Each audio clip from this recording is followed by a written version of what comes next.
জিন্দাবাদ বাংলাদেশ জামাত ইসলামী। আলহামদুলিল্লাহ রাব্বিল আলামিন والصلاه والسلام على سيد المرسلين وعلى اله وصحبه اجمعين برحمتك يا ارحم الراحمين।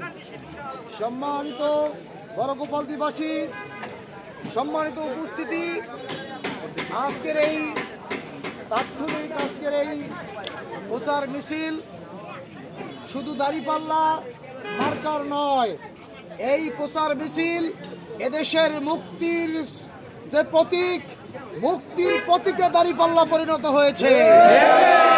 আজকে দাঁড়িপাল্লা মার্কা শুধু বাংলাদেশ জামাত ইসলামীর নয়, এদেশের নিপীড়িত মানুষ, এদেশের মজলুম জনতা, দেশপ্রেমিক সকল ধর্ম বর্ণ নির্বিশেষে সকল মানুষের মার্কায় পরিণত হয়েছে। বাংলাদেশের দিকে দিকে আজকে দাঁড়িপাল্লা মার্কার যে জোয়ার উঠেছে, এই জোয়ার বন্ধ করার কোনো সুযোগ কারো হবে না ইনশাআল্লাহ। সম্মানিত উপস্থিতি, বাংলাদেশ জামাত ইসলামীর আমিরে জামাত ঘোষণা দিয়েছে ইতিমধ্যেই বাংলাদেশের মানুষ চিকিৎসা সেবা থেকে যে বঞ্চিত হচ্ছে, এই চিকিৎসা সেবা নিশ্চিত করার জন্য 64টা জেলায় 64টা বিশেষায়িত হাসপাতাল গড়ে তোলা হবে ইনশাআল্লাহ। সেই জন্য বাংলাদেশের গরিব দুঃখী মানুষের চিকিৎসা নিশ্চিত করার জন্য তিনি বলেছেন 6 বছরের নিচের সকল শিশুদেরকে এবং 60 বছরের উপরের সকল বৃদ্ধ মানুষের বাংলাদেশের সরকারের ফান্ড থেকে ফ্রি চিকিৎসা দেওয়ার ব্যবস্থা করা হবে ইনশাআল্লাহ। বাংলাদেশের মানুষদেরকে এক শ্রেণীর লুটেরা এত বছর যেভাবে লুটে খেয়েছে, এই স্বাধীনতার পরবর্তী সময়ে এই লুটেরাদেরকে আর বাংলাদেশ আমরা ছেড়ে দিতে পারি না।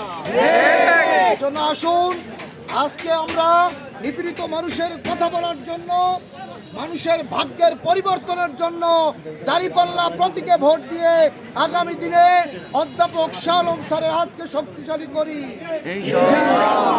আমরা ঐক্যবদ্ধ হই এবং ঐক্যবদ্ধভাবে আগামীর বাংলাদেশ গড়ে তুলি। বাংলাদেশ জামাত ইসলামী 10 দল ঐক্যবদ্ধ হয়ে স্লোগান দিয়েছে। কি স্লোগান?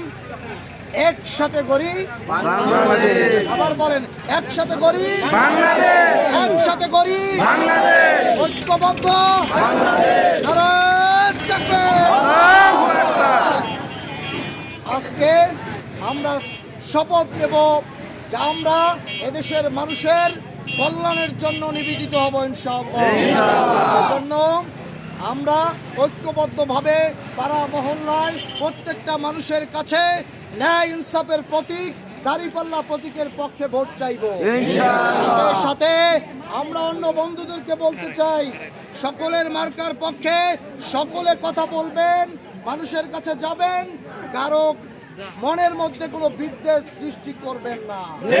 আমাদের বেতাগী শান্তিপুর ইউনিয়ন শান্তি শৃঙ্খলা সুন্দর সহমর্মিতার ইউনিয়ন। অতঃপর এই জনপদকে কেউ বিশৃঙ্খল করার চেষ্টা করবেন না। যদি বিশৃঙ্খলার করার চেষ্টা করেন, জনগণ আপনাদের রুখে দেবেন। আমাদের সকলকে তৌফিক দান করুন। আজকের এই তাৎক্ষণিক মিছিলে আপনারা অংশগ্রহণ করেছেন।